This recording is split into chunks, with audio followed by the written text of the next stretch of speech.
حضرت سلیمان علیہ السلام حضرت سلیمان علیہ السلام صرف نبی ہی نہیں تھے بلکہ بہت زیادہ طاقت رکھنے والے بادشاہ بھی تھے۔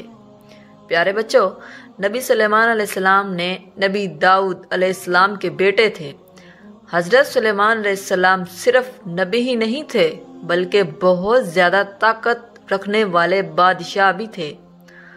آپ علیہ السلام نے زمین کے بہت بڑے حصے پر حکومت کی۔ اللہ نے آپ علیہ السلام کو ایسی طاقتیں دی تھی جن کے بارے میں سوچ کر عقل دنگ رہ جاتی ہے۔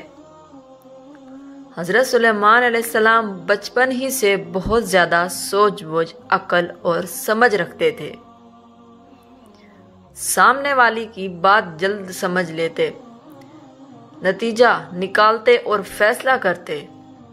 ایک مرتبہ آپ علیہ السلام نے کم عمری میں اپنی دانائی کی باتوں اور قانون کا اصول بنا کر سب کو چونکا دیا تھا۔ ہمایوں کے ایک روز غصے میں بھرے ہوئے دو آدمی حضرت داؤد علیہ السلام کے پاس آئے اور ان میں سے ایک نے کہا، اے نبی علیہ السلام، میرا غلے سے بھرا ہوا کھیت تھا۔ اس آدمی کی بھیڑ بکریاں اس میں گھس آئی اور میری کھڑی فصل تباہ کر گئی۔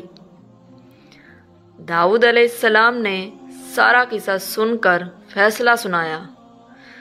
چرواہے کی غلطی سے کسان کا نقصان ہوا، اسی لیے وہ اپنی بھیڑ بکریاں کسان کو دے دے، اس سے اس کا نقصان پورا ہوگا۔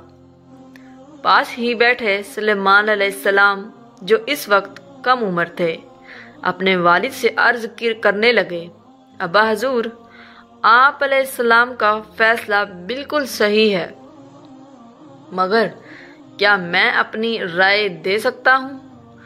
داؤد علیہ السلام نے کہا، ہاں ضرور دو۔ سلیمان علیہ السلام نے ادب سے کہا، میرا مشورہ ہے کہ چرواہے کے سب جانور کسان کو دیے جائیں اور ان کے دودھ اور اون سے فائدہ اٹھائے، اور کسان کا کھیت چرواہے کے حوالے کیا جائے۔ وہ اس میں ہل چلائے، اناج اگائے، جب فصل پک کر تیار ہو تب چرواہا کھیت کسان کو واپس کرے اور کسان بھیڑ بکریاں ان کے مالک کو لوٹا دے۔ اسی طرح دونوں کو یہ بات سمجھ میں آ جائے گی کہ کسی کی محنت پر پانی پھیرنا کیسا لگتا ہے۔ ہمیں نہ صرف اپنی چیزوں کی حفاظت کرنی چاہیے بلکہ دوسروں کی چیزوں کی بھی حفاظت کرنی چاہیے۔